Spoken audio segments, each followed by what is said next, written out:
What's going on, Style Fam? This is Reggie Dominique with Houston Style Magazine, and I am with American actress, reality TV star, singer, songwriter, but probably the most important title of them all, mother, LaTavia Roberson. How are you today? Wonderful, love. How are you? I'm good. Let me tell you, I have been a fan and supporter of yours for a long time. So to be in your presence and to be here with you today is just amazing. Thank you for taking this time out with us. We really appreciate it. Thank you so much. I'm very humbled to be doing this. Indeed. Thank you. 19 years ago, the sophomore record, Writings on the Walls, dropped. Let me tell you one thing. For me, that's a road trip album. My friends and I can get in the car and we can listen from that intro to that outro. Listen, literally, and sing every single word. Tell me about LaTavia 19 years ago in the studio with Destiny's Child, writing that album. Did y'all really think that 19 years later, people will still look at that album the way that they do today? You know, that's actually it's kind of a loaded question because you never know how people are going to do, and you never know, especially with the success of Beyonce and with Kelly and LaToya and what the girls have been doing. It makes people go back and listen, even people that weren't even born when this album came out. So to just know that it's still love and support, and that I could be a part of something that is so wonderful, it warms my heart. And this is a fun fact. So our publisher, Matthew, reached out to our publisher way back in the gap when y'all were just formulating Girl Times, and you probably don't remember this, but Houston Style Magazine was actually the first publication to give Girls Time their interview. Matthew was knocking on Francis Page Jr.'s door, and it was like, "Hey, I got some girls. They're doing big things. Could you guys please do an interview with them?" So literally, this is like full circle right now.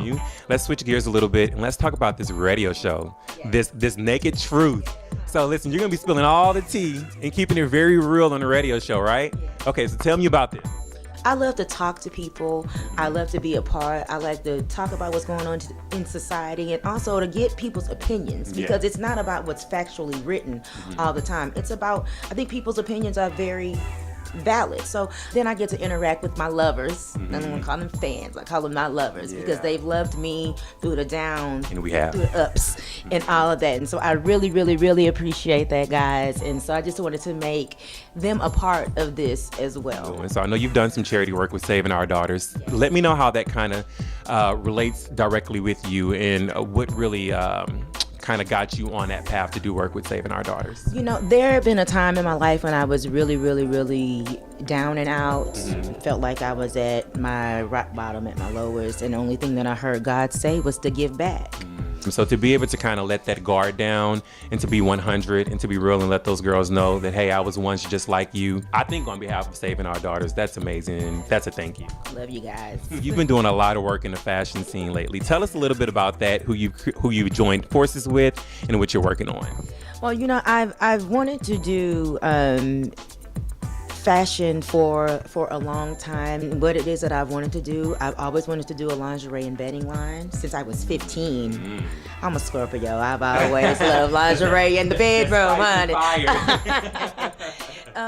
That is just, it's just something that has just been a blessing, something that I totally did not expect at all. So let's talk about your daughter and how she has influenced you, impacted you, and made you the woman who you are today. Me getting pregnant with my daughter was one of the best things. Initially, at first, it wasn't complications, but they couldn't find her heartbeat. And this is the first time that I'm even sharing this. Wow. So what better place than at home? And I was on bed rest, and I was having a daughter, and she has changed my life in so many ways.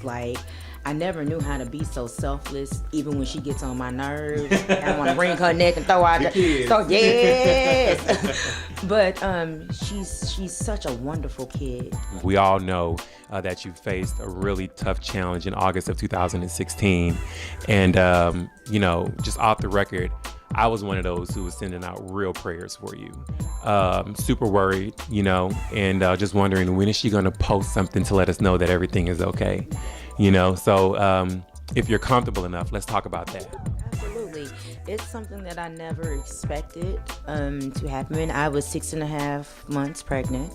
I'm with my daughter Lauren. I carry her with me in my urn necklace right here. I have her ashes in here. I wear it with me, keep her with me every day. It was July 4th, actually. So my July 4ths aren't even the same anymore. And, you know, people try to tell you how to grieve and you should just, there's no way. Till the day I die, I will never forget that day. As we kind of wrap things up here, sometimes I notice online, people, you know how you have people behind the internet, you know, behind the keyboard saying whatever they want to say, you know. So to those people who are always kind of trolling, it's fine. People are going to be people. And you know what? At first, when I first came on social media after being like gone and like not seen for like over 10 years, people like, what's she doing? She ain't relevant. She ain't this. It used to really, really, really hurt my feelings. People are going to always have opinions. You know what they say they're like, and we all have one. So the most important thing is that I love myself. And when I look in the mirror, I know what I see. I know who I am. I have a sense of family. I'm a wonderful mother. I'm a great person. And I know that, and I believe that. I'm living my best life. Hey! Now, really quick, we watched you on R&B Divas. Yes, that show. That show. Reality TV. Would you get back into it? I would. And I am. And the reason why I am getting back into reality TV is because I've gotten a green light to executive produce a couple shows of my own. So with me wanting to be behind the scenes for such a long time, I think that it's a blessing that I did not expect. I've always wanted to be my own boss and making a coin. Now, LaTavia, for those people who don't know how to find you online, give us all the drops. We need the Facebook, we need the Twitter, we need the Instagram, we need the website, everything, any and everything. Okay, Twitter and Instagram is I'm LaTavia. Facebook is official LaTavia. And we are working on my website right now because it's under reconstruction because I'm rebranding myself. Nice. All right, guys. Well, again, this is Reggie Dominique with Houston Style Magazine with the one and only, the absolutely beautiful LaTavia Roberson. Thank you so much for taking your time out and speaking with Houston Style Magazine. We really appreciate it. Love you. Thank you.